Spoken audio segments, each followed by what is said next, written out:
Hey folks, this is a little different to my usual stuff. And I was listening to a song today, and the guy was singing about his girl, and he can do anything when she has the courage to do anything, and then he can do this and that, and then, as long as you're beside me, as long as I have you with me. And you see, it made me think about love and about friendship and about human beings. We are collective creatures. We advanced and we've gotten as far as we have through collective struggle, not through individual actions, not through the what they try to portray history as, the individual. This individual did that. This king married that queen. This guy won that battle. No, we got to where we are through cooperation, working collectively, and that's in our nature. It's in our nature. It doesn't mean it's always in our nature. The system we live under, capitalism, breaks that apart because it's a system that promotes the individual. Their history, the capitalist history, focuses on individualism. Well, this guy, I remember when somebody once told me, well, a guy that built the Panama Canal, de Lesseps, right? Well, he didn't build anything. He probably arranged the capital. He managed to gain the capital, got the labor, and that labor built it. Same with Onan Musk. I use Onan. Look at what Onanism is. Onan Musk. He built this. He built that. He's a smart guy. No. That's not how history is. Real history teaches us differently. And it made me think about, yes, when somebody's beside you.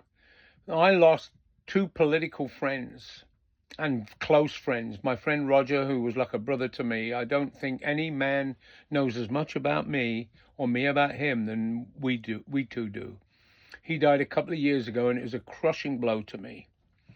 And then Sean, my buddy, John Throne, died a few years earlier. These were great losses, but losing Rog was because we spent 30 years together fighting for people on the shop floor in the workplace. And Roger had his weaknesses, and I've got mine. And but he used to say to me, because we published a newsletter within AFSCME, one of the fastest growing, largest unions in America at the time. And I had help. I belonged to a revolutionary socialist group that I was since kicked out of, which was a positive thing. And he, it wouldn't have happened without him and my union local. And Roger used to say to me about, oh, yeah, you did that. I said, Roger, I'd never have done it without you, mate. And also when I think about that, when the guy's thinking about his girlfriend, I think about how the women, or if you're gay, the men you live with, it's got to be the same goddamn thing. They portray relationships always sexually, but it's not. What is love? Old Sean used to say to me about that. What love is about solidarity. Like, I'm older now. My wife is old and she's not well. And I still look at her and I look at her face and I think about all the time she's been with me, even before I was married to this person. The women that I've known in my life, overwhelmingly, it's positive. Overwhelmingly, it's been positive. And so we need that sort of thing, And here I am at this age and my wife's not well, and and now my role is to help make sure she enjoys the rest of her life, and me, mine. And my politics, I have my blog and this sort of stuff.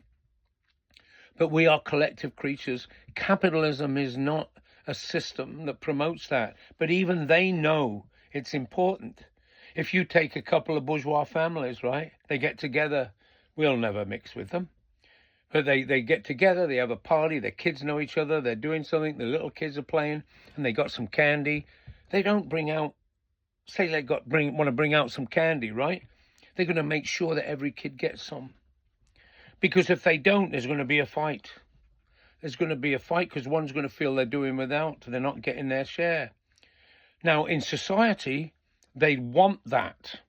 They make sure that there's that division. Capitalists do, because they have to. They're a minority, and the majority is always in one way or another trying to figure out how the hell can we get more of our share. And when we're at our most conscious, we seek allies that are in the same boat. That's why racism is not natural. It's why sexism is not natural to us. I was on a Macy's picket line. There must have been every gender and person on there. Try telling a racist or sexual joke on there at that point in time when they're on a picket line. Oh, don't. That's going to split us up. They know who the enemy is right now. You know? So even the bourgeois know it in that example that I gave. But in society, they always have to keep that on the back burner, because they're in a minority in society, and they always feel threatened by us. So these are just, maybe I'm rambling a little bit, but that's the most important thing for me, to remember that overwhelmingly human consciousness and human beings are collective. It's deep in us, and when we move into struggle, the tendency to unite with other people in the same boat, with other people in the same class, is very strong. And we begin to overcome the divisions that are injected into society by the ruling class in society.